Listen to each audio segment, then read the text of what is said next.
In an essay entitled "Enough of 9/11 Conspiracy Theories Already," Matthew Rothschild of The Progressive said, "Here's what the conspiracists believe. 9/11 was an inside job.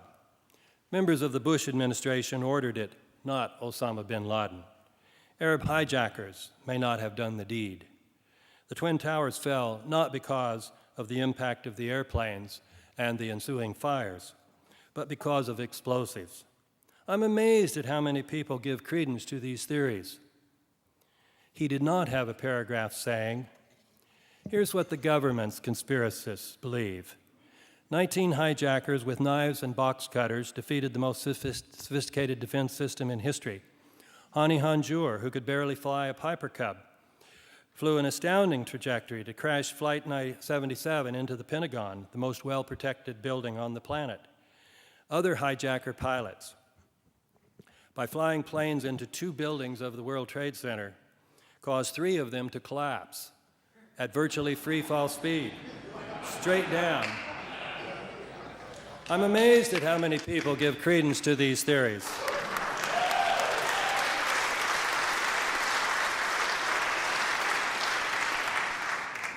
It did not occur to Rothschild to say this because he uses conspiracy theory as a term of abuse for conspiracy theories that he does not believe. A senior editor for In These Times, writing about his experience in 2005 of seeing my C-SPAN lecture, 9/11 and American Empire, wrote that, having always thought highly of Griffin, it was shocking to see him pushing a radical conspiracy theory about 9/11 on C-SPAN. What could have transformed this sober, reflective scholar into a conspiracy theorist? The truth, of course, was that I had been a conspiracy theorist all along, but I didn't become a conspiracy theorist in his eyes until I rejected the government's conspiracy theory in favor of the alternative. If these writers can't think in these terms, all the more could they not dare to think that the reason I changed from the one theory to the other was that I finally got empirical. I went from knowing virtually nothing about the relevant facts to knowing quite a few of those facts. Once we realize that both major theories about 9/11 are conspiracy theories, we can then see that we must evaluate them in the normal way. Ask which of the 2 theories stands up best in terms of the relevant facts. We must get empirical.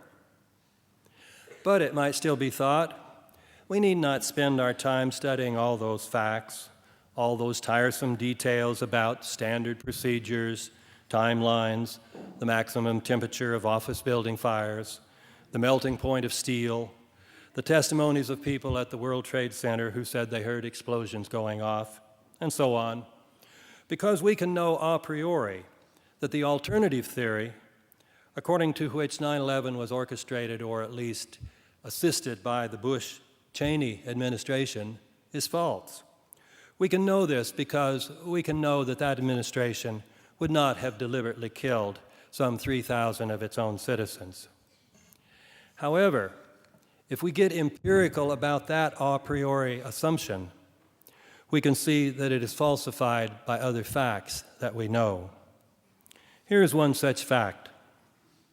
After 9/11, the air at the World Trade Center site was extremely toxic, containing many times the safe level of asbestos and many other dangerous particles.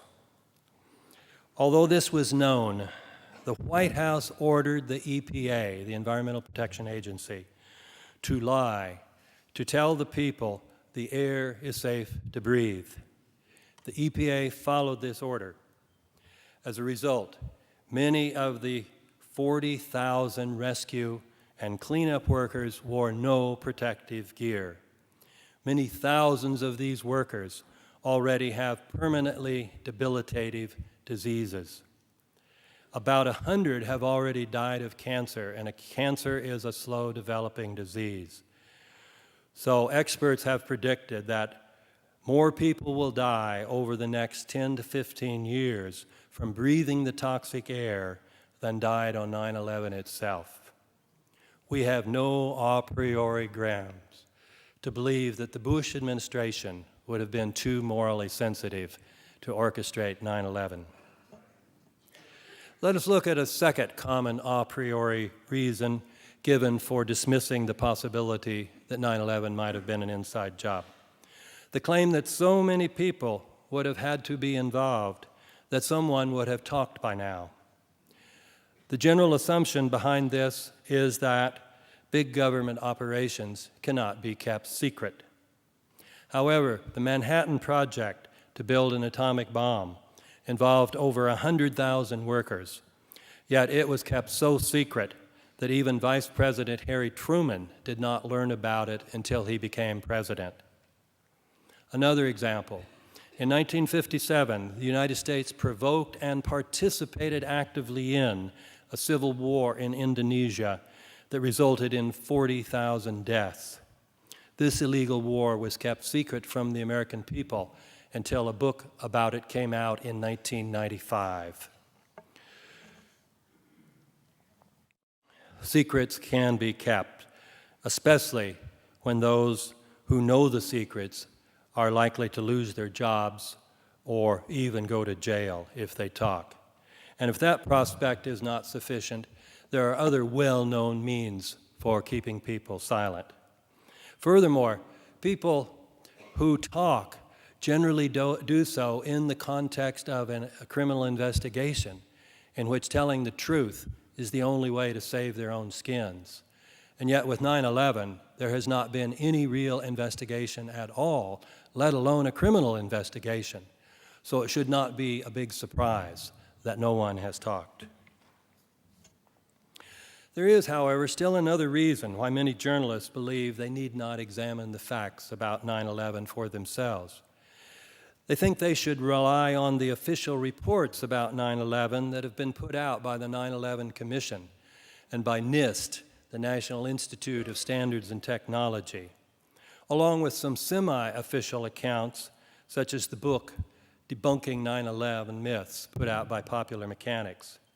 The assumption behind this belief that these are neutral organizations who have put out scientific studies. Nothing could be further from the truth. The 9/11 Commission was run by Philip Zelikow, who was virtually a member of the Bush administration. Indeed, he was even brought in by his close friend and former co-author Condoleezza Rice to write the 2002 version of the National Security Strategy of the United States, which used 9/11 as a basis for developing a new doctrine of preventive warfare. Was a Zelikow-run commission likely to reveal any evidence that would suggest that the 9/11 attacks were orchestrated by the Bush administration? The National Institute of Standards and Technology is an agency of the Commerce Department and therefore an agency of the Bush-Cheney administration. An administration that had become notorious for distorting science for partisan political purposes. Indeed, over 11,000 scientists, including 52 Nobel Prize winners, have endorsed a statement accusing the Bush administration of engaging in distortion of scientific knowledge for partisan political ends. Can we assume a priori that scientists working for this administration would not distort facts while they are writing a report about why the World Trade Center buildings collapsed? The semi-official status of the Popular Mechanics book is demonstrated by the fact that it was endorsed by Condoleezza Rice's State Department as providing excellent material debunking 9/11 conspiracy theories. Popular Mechanics says of itself that it was ideally equipped to research the evidence about 9/11 because of its more than 100 years of expertise in science and technology.